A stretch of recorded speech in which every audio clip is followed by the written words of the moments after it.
नमस्कार, स्वागत है आपका और मैं हूं आपके साथ सपना दीपक मद्देशिया। बुलेटिन का आगाज करेंगे। देश में चुनाव का माहौल है, जहां कई राज्यों में विधानसभा चुनाव चल रहे हैं तो वहीं कई राज्यों में उपचुनाव का भी दौर जारी है। इस बीच मुख्यमंत्री योगी ने ताबड़तोड़ रैलियां और जनसभाएं की। बता दें, सीएम योगी ने 13 दिन में 37 जनसभाएं की और बीजेपी प्रत्याशियों के लिए रोड शो किया।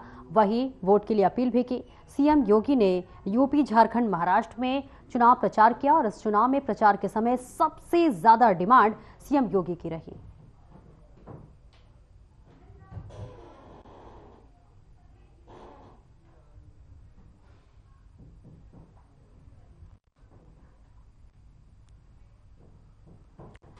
तो बताते चले कि कई राज्यों में देखिए विधानसभा चुनाव भी है। झारखंड में विधानसभा चुनाव है, महाराष्ट्र में विधानसभा चुनाव होने वाले हैं और ऐसे में कई जगह जो है 10 राज्यों में 15 जिलों के देखिए उपचुनाव भी कई जगह हो चुके हैं। तो ऐसे में लगातार सूबे की मुखिया योगी आदित्यनाथ की डिमांड बढ़ती हुई नजर आ रही है। लगातार वो कई जिलों में दौरा कर रहे हैं और इसी के साथ साथ जो है बीजेपी प्रत्याशी हैं उनके लिए वोट के लिए अपील करते हुए भी मुख्यमंत्री नजर आ रहे हैं। तस्वीरें आपको दिखा रहे हैं जहां पर मुख्यमंत्री योगी आदित्यनाथ लगातार दौरे पे दौरे कर रहे हैं और इसी के साथ साथ बीजेपी प्रत्याशी के लिए वोट की अपील करते हुए मुख्यमंत्री योगी आदित्यनाथ नजर आ रहे हैं। बता दें कि जहां भी मुख्यमंत्री योगी आदित्यनाथ जा रहे हैं, जिस क्षेत्र का दौरा कर रहे हैं, वहां लोगों का हुजूम भी दिखाई दे रहा है। बीजेपी को अपार समर्थन मिलता हुआ नजर आए। तस्वीरों के भी जरिए आप देख सकते हैं कि जहां भी योगी आदित्यनाथ पहुंच रहे हैं वहां जन समर्थन में अपार भीड़ मौजूद रह रही है।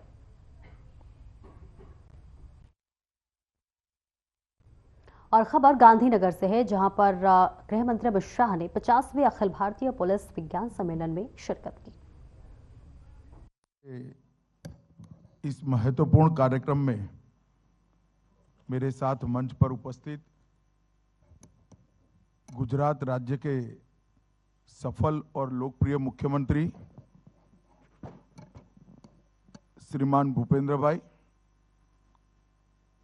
भारत सरकार के गृह सचिव श्रीमान गोविंद मोहन जी, जिनके निमंत्रण पर हम सब यहाँ एकत्र आए हैं, बीपीआरएनडी के डीजी श्री राजीव कुमार शर्मा जी, श्री विकास सहाय गुजरात के पुलिस प्रमुख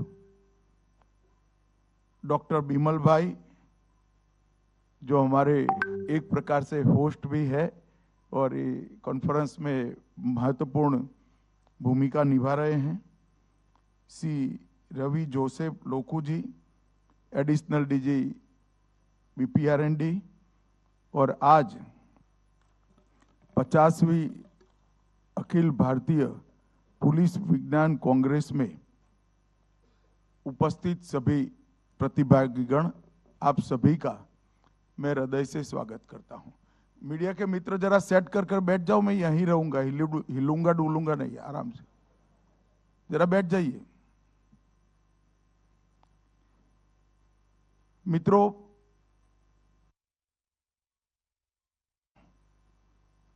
अखिल भारतीय पुलिस विज्ञान कांग्रेस के अंदर हिस्सा ले रहा हूं। जब मैं पहली बार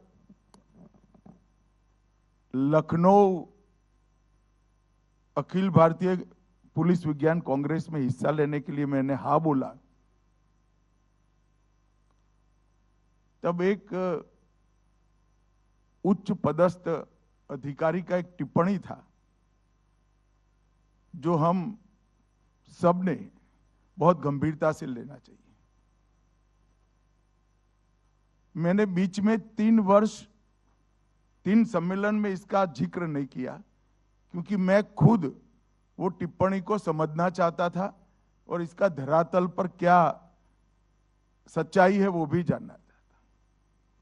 उन्होंने मुझे कहा था कि साहब, धीरे धीरे अखिल भारतीय पुलिस विज्ञान कांग्रेस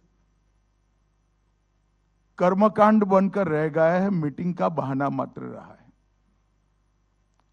इन्होंने इसके मूल उद्देश्यों पर एक प्रश्न चिन्ह खड़ा कर दिया था।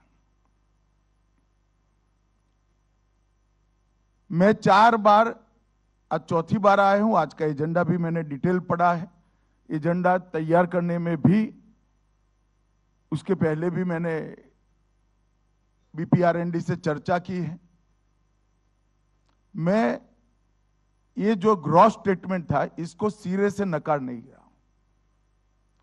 मैं मान रहा हूं कि अखिल भारतीय पुलिस विज्ञान कांग्रेस इसके अलावे हमारी पुलिसिंग की सिस्टम को, हमारी सुरक्षा व्यवस्था को आज के जमाने में रिलेवेंट रखना संभव ही नहीं है, इसलिए इसका बहुत महत्वपूर्ण है, ये कर्मकांड नहीं है। परंतु साथ में यह भी सही है कि 50 साल से चलते चलते देश, दुनिया, अपराध जगत और पुलिसिंग, इसमें इतने सारे परिवर्तन आ गए, इसके हिसाब से पुलिस विज्ञान कांग्रेस का स्वरूप बदला है क्या, इसको ध्यान से देखते हैं तो वो महाशय की बात थोड़ी सच लगती है। क्योंकि पुलिस विज्ञान कांग्रेस ये पूरी हमारी अपराध के खिलाफ लड़ने की सिस्टम को रिलेवेंट रखने की एक्सरसाइज है। कहने को तो 250 लोग इस सभागार में बैठे हैं, मगर जो उद्देश्य है उसका, वो पूरी सिस्टम को रिलेवेंट बनाने का है। और जब ये दायित्व पुलिस विज्ञान कांग्रेस पर हो, तो हमने नए सिरे से इसके स्वरूप, इसकी सहभागिता, इसके इनपुट लेने की पद्धति और अनुसंधान और विकास दोनों शब्दों को पुलिस स्टेशन से भी नीचे बीट और कांस्टेबल तक पहुंचाने की व्यवस्था,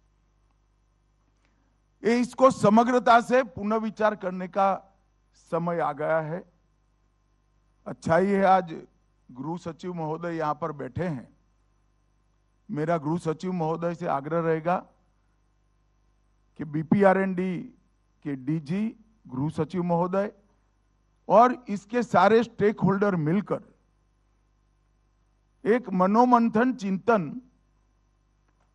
पुलिस विज्ञान कांग्रेस पर ही करने की जरूरत है, जिससे अगली पुलिस विज्ञान कांग्रेस कैसी हो, किस प्रकार से की हो, कैसे ज्यादा उपयोगी हो। कोई भी पद्धति 50 साल तक चलती है तो वो काल बाह्य हो जाती है। चिरंजीव कुछ नहीं होता है। 50 साल में परिवर्तन नहीं हुआ ऐसा मेरा मानना नहीं है। मैं मानता हूं कि बीपीआरएनडी का काम बहुत महत्वपूर्ण है। मैं गृह मंत्री बनने के बाद बीपीआरएनडी पर विशेष ध्यान मैंने खुद भी दिया है। परंतु पुलिस विज्ञान कांग्रेस का जो समय उचित परिवर्तन होना चाहिए, कार्य पद्धति में, उद्देश्यों में और सबको साथ लेने के बाद इसके इंप्लीमेंटेशन, जो निर्णय होते हैं इसके इंप्लीमेंटेशन, इसमें कहीं ना कहीं हम पीछे पड़े हैं।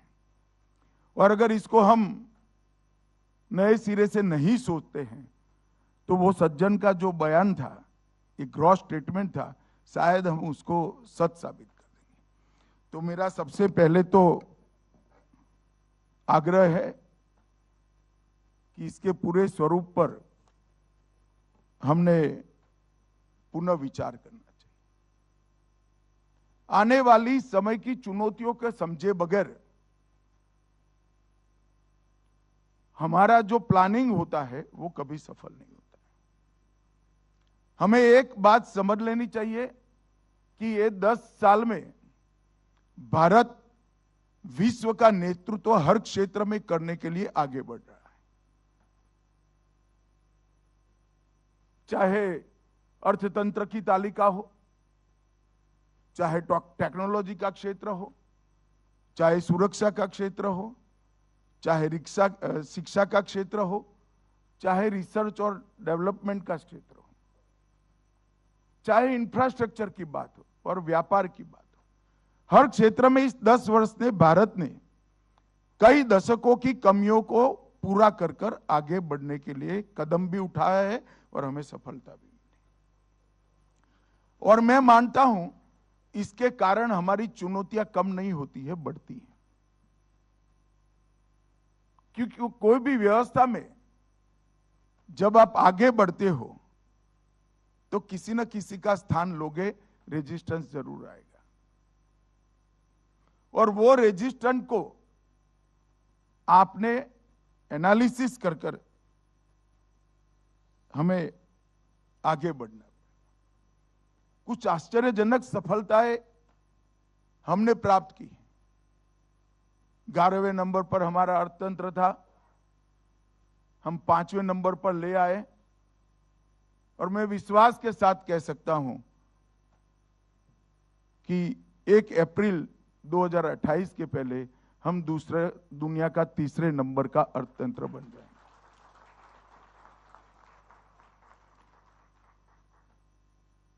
दुनिया के किसी भी चुनाव का विश्लेषण करने वाले पंडित से बात करते हैं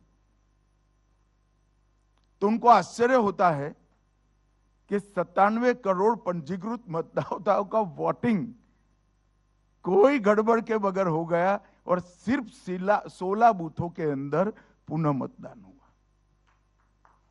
ये बहुत बड़ी उपलब्धि है। हमने ऐसे देश भी देखे हैं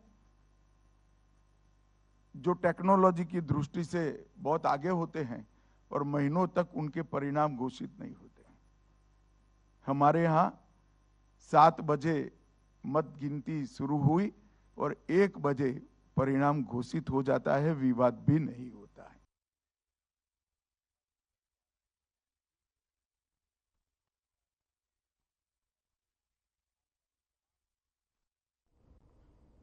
गृह मंत्री अमित शाह का आज गुजरात दौरा है, जहां उन्होंने गांधीनगर डाक स्थित टिकट प्रदर्शनी फिला विस्टा 2024 का उद्घाटन किया। साथ ही दांडी कुटीर संग्रहालय का दौरा भी किया।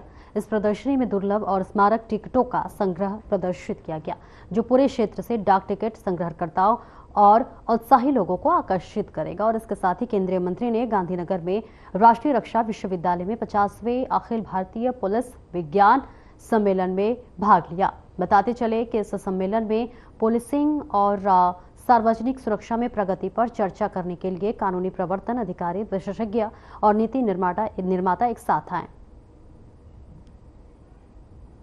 तो गांधीनगर से तस्वीरें दिखा रहे जहां फिला विस्टा 2024 का उद्घाटन किया गया है, जहां देश के गृह मंत्री अमित शाह ने उद्घाटन किया।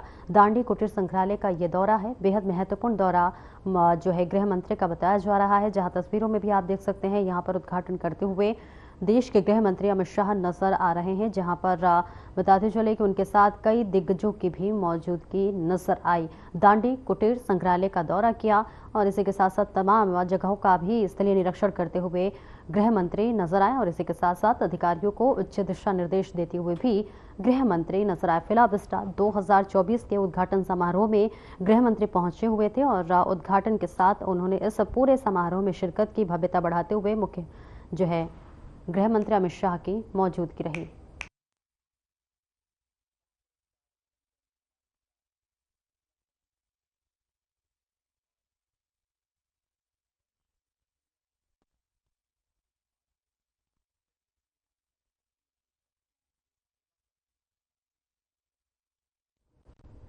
और वहीं सूबे के मुखिया योगी आदित्यनाथ ने अधिकारियों के साथ बैठक की और इस दौरान उन्होंने अधिकारियों को जरूरी दिशा निर्देश दिया। आपको बता दें कि भगवान बिरसा मुंडा और लौह पुरुष सरदार पटेल की 150वीं जयंती, अटल जी की जन शताब्दी और आपातकाल के 50 वर्ष पूरे होने पर वर्ष भर विविध आयोजन होंगे। संविधान दिवस को सभी सरकारी संस्थानों, विभागों, कार्यालयों, विद्यालयों, विश्वविद्यालयों में संविधान की प्रस्तावना का वाचन करते हुए ली जाएगी।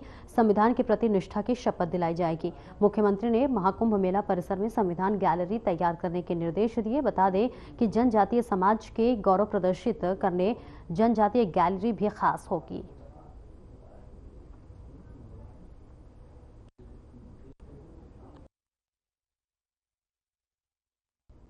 मैनपुरी के करहल विधानसभा में उपचुनाव की वोटिंग 20 नवंबर को होगी। मैनपुरी में उपचुनाव की वोटिंग के दिन सार्वजनिक अवकाश घोषित किया गया है।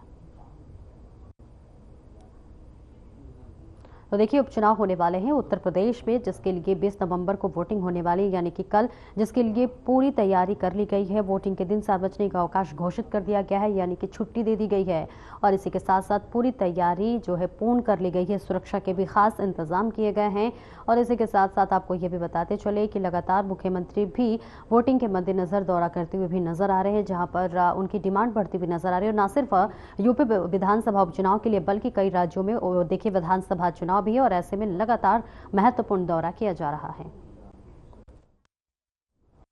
और वहीं यूपी में होने वाले उपचुनाव की तैयारी पूरी कर ली गई है। फूलपुर विधानसभा उपचुनाव के लिए पोलिंग पार्टियां केपी कॉलेज से मतदान केंद्रों के लिए रवाना होगी। अधिकारियों ने पोलिंग पार्टियों के सभी मतदान कर्मियों को केपी कॉलेज पहुंचने के लिए 10 बजे तक का समय निर्धारित किया है। आपको बता दें कि 20 नवंबर को फूलपुर विधानसभा उपचुनाव के लिए वोट डाले जाएंगे।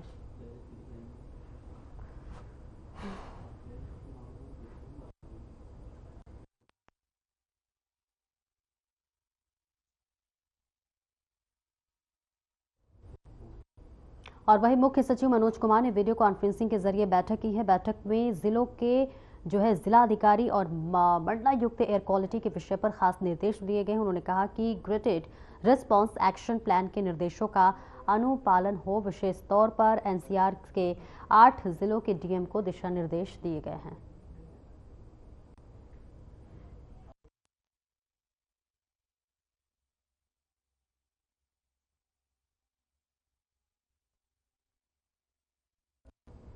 लखनऊ में संविधान मेला युवा महोत्सव कार्यक्रम का आयोजन किया गया, जहां सपा अध्यक्ष अखिलेश यादव ने कार्यक्रम में शिरकत की। ये कार्यक्रम बीकेटी में हुई, जहां पर सपा के कई नेता और कार्यकर्ता मौजूद रहे।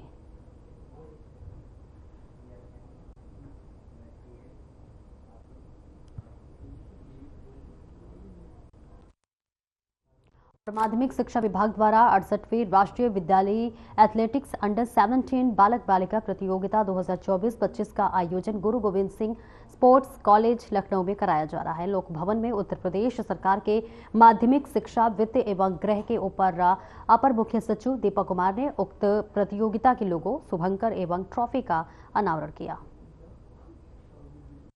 जो हम लोग कार्यक्रम करा रहे हैं उसके लिए है। इसके अलावा हम लोगों ने एक और इनिशिएटिव लिया है, क्योंकि बच्चियों को केवल पढ़ाने के अलावा स्किलिंग और स्पोर्ट्स, इन दो पे हम लोग काफ़ी ध्यान दे रहे हैं। आप लोग जानते हैं माननीय मुख्यमंत्री जी का बहुत जोर रहता है इन दोनों, पढ़ाई के अलावा स्किलिंग पे, ताकि पढ़ने लिखने के बाद वो स्किल्ड हो करके अच्छे नागरिक बने, कंट्रीब्यूशन करें। जो $1 ट्रिलियन इकोनॉमी की एक संकल्प लिया गया है, उसमें हम अच्छे बच्चे दे पाएँ। और खेल पे से माननीय मुख्यमंत्री जी का विशेष लगाव है। आप देखते हैं वो कितना प्रोत्साहन देते हैं। बजट इस बार बढ़ाया गया है। और हम लोगों ने माध्यमिक में एक स्पोर्ट्स फॉर स्कूल्स कार्यक्रम शुरू किया है, और इसमें अभी तक बेसिक शिक्षा के 18,500 विद्यालय, माध्यमिक शिक्षा के 12,000 और कस्तूरबा गांधी जो बालिका विद्यालय हैं वो सभी 733, उनके लगभग 2,08,000 विद्यार्थियों को हम लोगों ने इसमें जोड़ा है। और इसमें हम लोग 3-4 चीज़ें उपलब्ध करा रहे हैं, क्योंकि अगर खेलों को बढ़ावा देना है तो उसके लिए एक तो बच्चों को प्रोत्साहित करना होगा, उनको उसका इक्विपमेंट देना होगा। अगर आप फुटबॉल प्रोत्साहित कर रहे हैं तो उनके पास फुटबॉल होना चाहिए, उनको एक ग्राउंड होना चाहिए। तो हम लोग जो पंचायत राज विभाग है, ग्राम विकास विभाग है, उनके साथ मिल करके ज़्यादा से ज़्यादा उनके लिए प्लेग्राउंड्स डेवलप करा रहे हैं, ताकि बच्चों को स्कूल में या स्कूल के आसपास एक प्लेग्राउंड मिल सके। उनके लिए कोच होना चाहिए, और अगर हम कोच अलग से नहीं दे पा रहे हैं तो हम उनके जो टीचर्स हैं, जो इच्छुक हैं, जो युवा हैं, जो जुड़ना चाहते हैं, उनकी अच्छी ट्रेनिंग करा करके उन बच्चियों के लिए हम अच्छे कोचेज उपलब्ध कराएं, ताकि वो उनकी कम से कम वार्म अप कैसे करते हैं, खेल कैसे सीखते हैं, और उनको ऑडियो विजुअल माध्यम से ट्रेन कर पाएँ अपने स्कूल में, और एक्सपर्ट्स को बुला करके उनको करा पाएँ। और उनको ये तो 3 चीज़ें हो गई। चौथी चीज़ है, उनको ज़्यादा से ज़्यादा हम कॉम्पिटिशन्स उपलब्ध कराएं, क्योंकि बच्चा जब तक खेलेगा नहीं प्रतिभाग नहीं करेगा कॉम्पिटिशन्स में, तब तक वो उसका स्किल शार्पन नहीं होगा, वो आगे नहीं बढ़ पाएगा।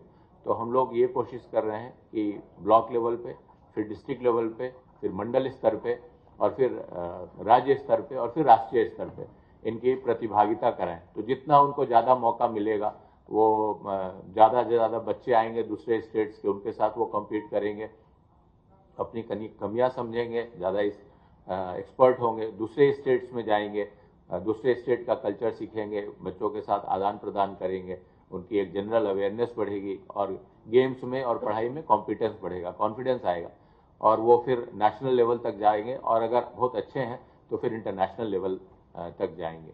आपको मैं ये बता दूं कि SGFI के माध्यम से जो इंटरनेशनल स्कूल फेडरेशन है वो भी कराता है। इंटरनेशनली हर एक राष्ट्र में ये गेम होते हैं, वहाँ पे हमारे बच्चे SGFI के थ्रू जाते हैं। एशियन गेम्स में हमारे बच्चे जाते हैं। बहुत सारे हम जो प्रोमिनेंट स्पोर्ट्स पर्सन हैं आज के, वो SGFI के माध्यम से निकले हुए हैं।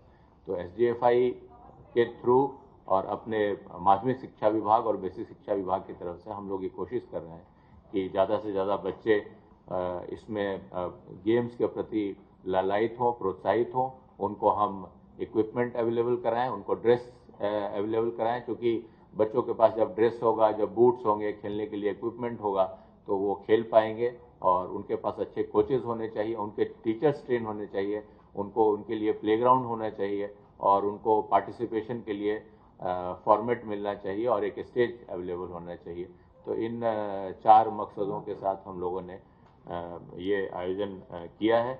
लखनऊ वाला जो ये आयोजन है, लखनऊ का जो आयोजन है वो सबसे बड़ा होगा, और हम चाहेंगे कि आप आएँ और देखें कि हम लोग बच्चों को कितनी अच्छी सुविधा देते हैं।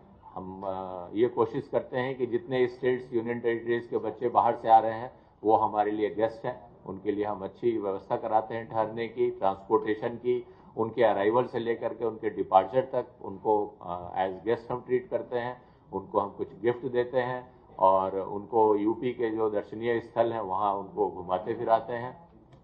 और सबसे बड़ी बात है कि SGFI में पहले एक था जिसका फील्ड उसका शील्ड, जो आयोजन कराता था वो सबसे ज़्यादा ट्रॉफीज और मेडल्स लेके जाता था। हम लोगों ने उसमें शुचिता रखी है, जो बेस्ट है उसको हम देंगे। हम लोगों ने कहा है कि इसमें कोई भेदभाव नहीं होना चाहिए। अगर दूसरे स्टेट के बच्चे हैं और वो आपसे ज़्यादा अच्छा खेल रहे हैं, तो उनको मेडल मिलना चाहिए, उनको ट्रॉफी मिलना चाहिए, उनका प्रोत्साहन होना चाहिए, अपने बच्चे उनसे सीखें। तो एक जो खेल भावना सही अर्थों में की जाती है, वो हम लोगों ने SGFI और अपने गेम्स के माध्यम से किया है। अब 2 छोटे छोटे स्टेप्स हैं। एक तो ट्रॉफी का अनावरण है, तो आप लोगों की इजाज़त से एक ट्रॉफी का अनावरण हम लोग करना चाहेंगे। प्रयागराज में 39वें Akhil Bharatiya prize money Indira marathon का आयोजन किया गया, जिसमें सभी धावक अखिल भारतीय इंदिरा मैराथन में भाग लेंगे। मैराथन सुबह 6:30 बजे आनंद भवन से शुरू होगी और मदन मोहन मालवीय स्टेडियम में समाप्त होगी।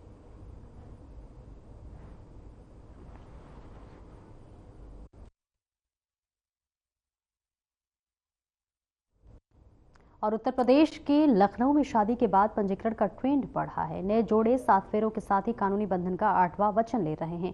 हर साल 1 लाख से ज्यादा जोड़े रजिस्ट्रेशन करा रहे हैं। 8 साल में शादी के पंजीकरण में 2.5 गुना वृद्धि हुई है, जबकि इसी अवधि में शादी निरस्त कराने वालों की संख्या भी बढ़ी है।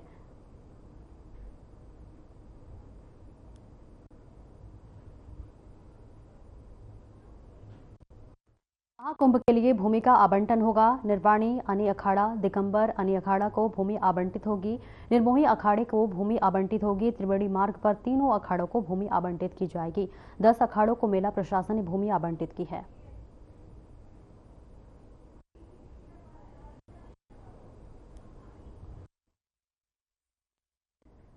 और टोल प्लाजा पर मैनेजर के ऑफिस में घुसकर दबंगों ने दबंगई की है। आपको बता दें कि गाड़ियां न निकालने पर 40,000 रुपए महीने की रंगदारी मांगी। रंगदारी न देने पर अंकित यादव अपने 10 साथियों के साथ टोल मैनेजर के ऑफिस में घुस गया और टोल मैनेजर ने शिवराजपुर बताते चले पुलिस ने लिखित शिकायत की है। मामले का सीसीटीवी फुटेज सोशल मीडिया पर वायरल हो रहा है। तस्वीरें भी आपको दिखा रहे हैं जहां पर मामले का सीसीटीवी वीडियो सोशल मीडिया पर वायरल होने के बाद पूरा मामला जो है ये शिवराजपुर थाना क्षेत्र के टोल प्लाजा का बताया जा रहा है।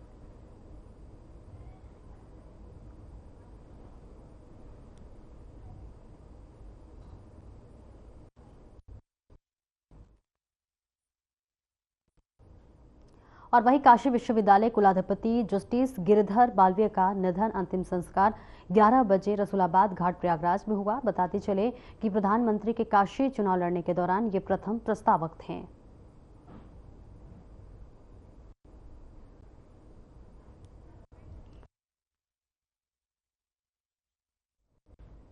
और फिलहाल इस बुलेटिन में इतना ही। दीजिए इजाजत, नमस्कार।